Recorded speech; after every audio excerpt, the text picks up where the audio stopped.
2成嘅時間，空氣污染指數係超過100嘅。長期處於室外咧，對呢個呼吸道啊、心血管啊都會受損嘅。係咪喺室內就安全啲咧？有專家話，室內空氣嗰個毒素咧，分分鐘比室外高啊！咁呢啲毒素喺邊度嚟嘅咧？同埋對人體、對地球有咩影響？呢個係一個裝修單位，等我哋睇下空氣中含嘅毒素有幾高先。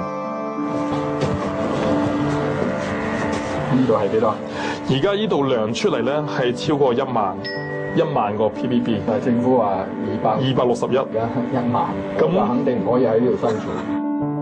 我哋所講嘅毒素咧，就係儀表所指嘅揮發性有機化合物，簡稱 VOC。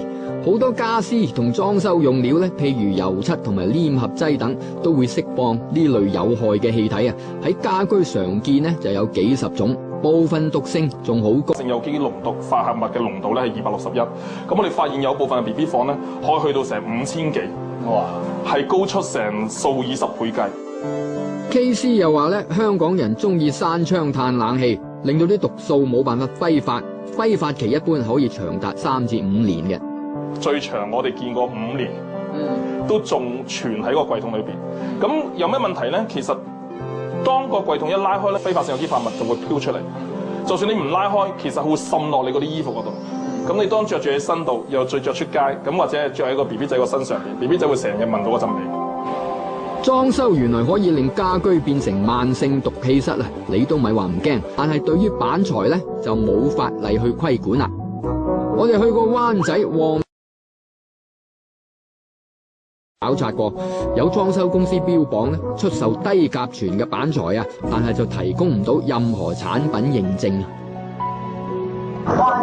如果300幾蚊一尺，我仲要 prove 咁多樣嘢，我不如報酬。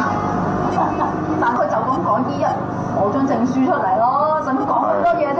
因為啲行太多古靈精怪，所以我覺得係啊。其實喺國際上咧，板材係有甲醛含量認證嘅。歐洲嘅標準咧就比較高啦，每100克木材咧只可以釋放10毫克嘅甲醛。中國嘅標準咧就30毫克都得，足3倍咁多啊！香港部分家私公司都有提供呢一方面嘅認證嘅。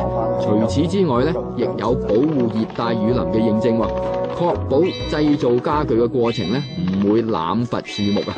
室內空氣就冇問題啦，嗱，之不過有冇人？咁我都同佢講得好清楚，我話我要環保㗎，要起碼要合乎呢一個國家標準啊，或者香港嘅標準。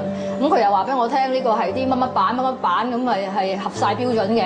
咁我哋而家可以試下輕輕打開個櫃，伸個錶入去睇下。咁當我打開個櫃伸入去咧，你會見到佢即刻飆升嘅。哇！1700、2000幾。係啦，咁其實佢仲未升定咗。咁而家其實升到咧係2000幾3000度。咁比起正常個標準咧，其實佢就高咗好多啦。成間屋只係一個櫃唔合格啫，嗱，整體嚟講都算唔錯啊！李小姐隻兔仔都似乎幾開心噃。嗱，聽下李小姐嘅嫲嫲又有咩講咧？以前咧入嚟咧又赤嘅鼻笨到，係嘛？流鼻水啊咁。家又冇，呢度就完全冇。專家教路，裝修後嘅新居咧可以種一啲盆栽啊，吸收室內毒素。但係最簡單直接咧就係打開窗門，一段時間加速毒素嘅